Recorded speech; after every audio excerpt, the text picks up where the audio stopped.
Assalamualaikum warahmatullahi wabarakatuh.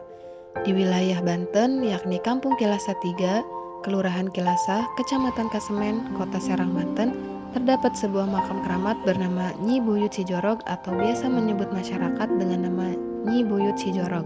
Nyi Buyut Sijorog merupakan salah satu tokoh yang memiliki peran penting bagi masyarakat Kilasa.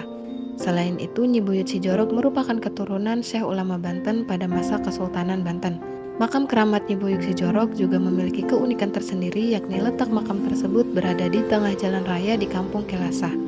Menurut pengurus makam atau juru kunci makam yaitu Abah Samsuri yang sudah mengurus makam sejak tahun 1973, mengatakan bahwa Nyi Buyut Sijorog pada masa hidupnya memiliki perawakan seperti wanita. Namun belum diketahui Nyi Buyut Sijorog sebenarnya laki-laki atau perempuan.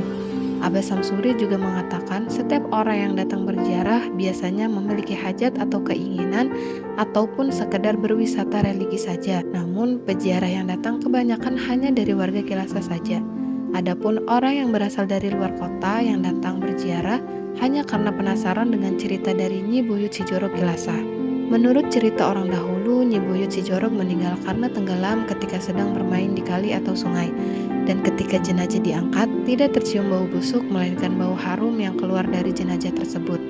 Dan ketika hendak dimakamkan, banyak warga yang merebutkan jenazah untuk dimakamkan di tempat mereka tersendiri karena banyak yang mengakui bahwa Nyi Buyut Sijorog ialah kerabat mereka yang telah meninggal.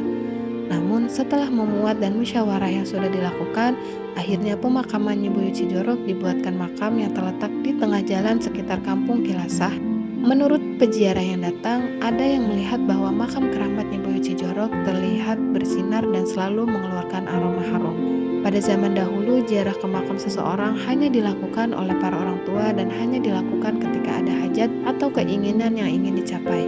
Seiring dengan berjalannya waktu, generasi muda atau generasi Z dan generasi Alpha bisa meneruskan tradisi budaya berziarah ke makam, salah satunya yakni makam keramat Nyi Buyut Sijorog Kilasa, agar di sekarang zaman tradisi budaya tersebut tidak hilang begitu saja dan generasi muda saat ini bisa memperkenalkan salah satu wisata religi yang ada di wilayah Banten, khususnya di Kampung Kilasa 3. Diharapkan tidak hanya warga Kilasa saja yang mengenal makam keramat Nyi Buyut Sijorog, tetapi seluruh warga Banten terutama di Kota Serang semakin mengenal makam keramat Nyi Buyut Sijorog sebagai warisan sejarah yang harus dilestarikan oleh generasi selanjutnya.